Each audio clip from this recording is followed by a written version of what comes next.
Hai semuanya, saya Bang Rulung. Video ini merupakan video kedua tugas pengganti mata kuliah toksikologi. Video ini akan membahas tentang toksikokinetik dan review jurnal. Sebelum kalian lanjut nonton videonya, jangan lupa untuk like, comment, dan subscribe ya teman-teman.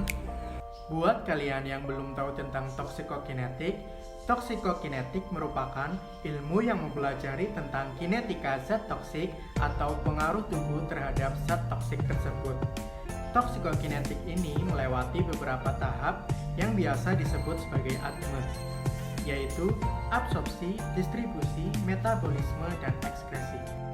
Tahapan toksikokinetik yang pertama yaitu absorpsi. Absorpsi merupakan proses masuknya xenobiotika dari tempat kontak ke dalam sirkulasi sistemik tubuh.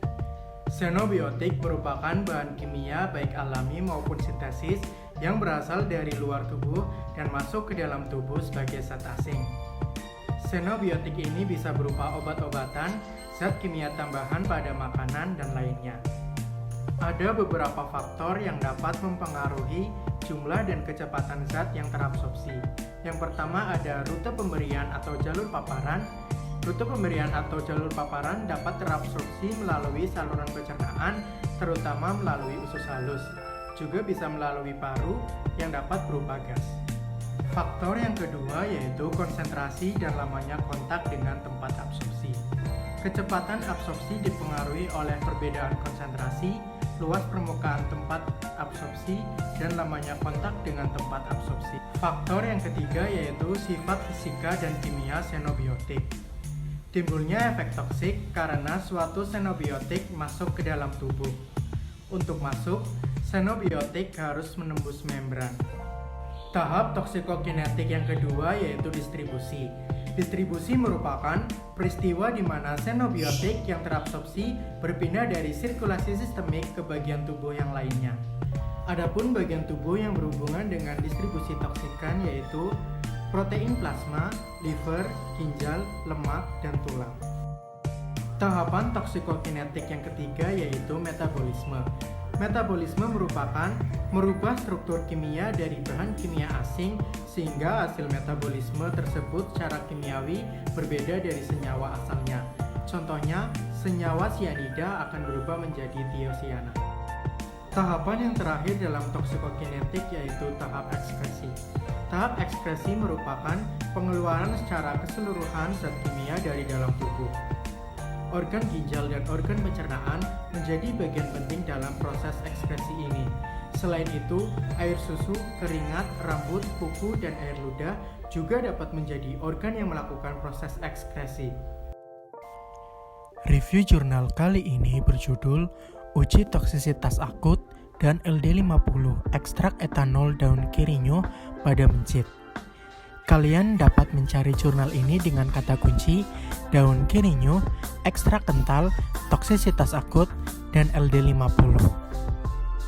Penelitian ini bertujuan untuk mengetahui nilai letal dosis 50 atau dosis dari ekstrak etanol daun kirinyo yang dapat membunuh 50% mencit, sehingga dapat memberikan data besar keamanan dosis dari daun kirinyo yang dapat digunakan.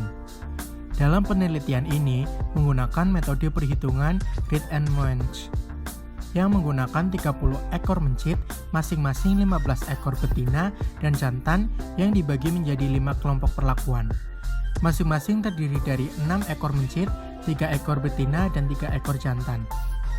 Kelompok 1, NaCmC 1% sebagai kontrol. Kelompok 2 diberi ekstrak etanol daun kirinyo dengan dosis 10%.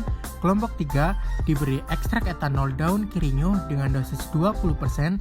Kelompok 4 diberi ekstrak etanol daun kirinyo dengan dosis 40%.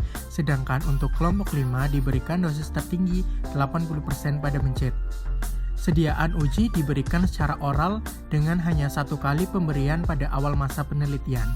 Gejala toksik yang dominan yaitu parasimpatomimetik atau diare dan urinasi.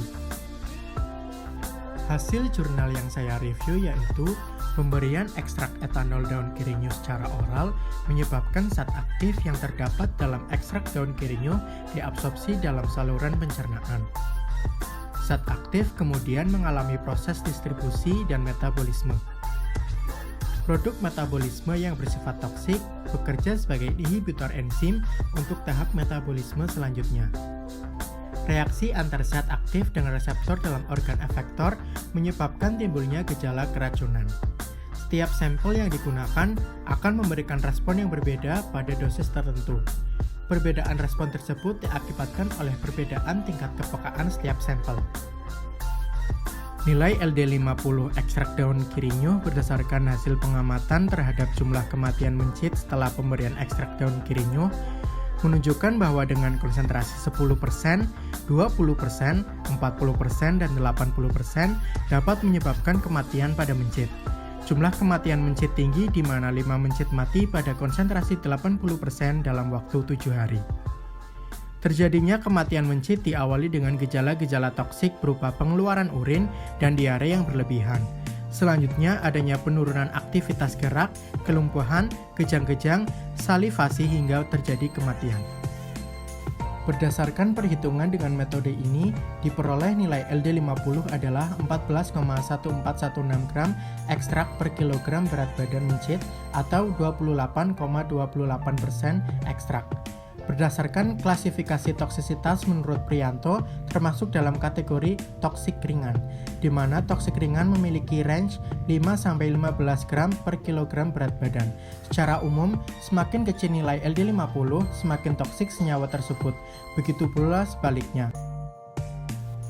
Kesimpulan dari jurnal yang saya review yaitu, berdasarkan hasil analisis data dan pembahasan setelah dilakukan penelitian dan pengamatan, maka dapat disimpulkan bahwa gejala toksik yang dominan yaitu parasimpatomimetik berupa diare dan urinasi.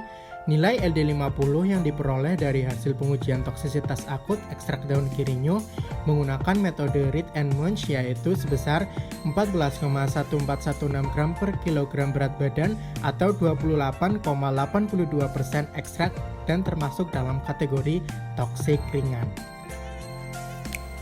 Sekian video dari saya, mohon maaf apabila ada kesalahan atau kekeliruan dalam menyampaikan materi, dan buat kalian yang mau ngasih kritik dan saran ataupun menambahkan materi, kalian bisa tuangkan di kolom komentar. Terima kasih.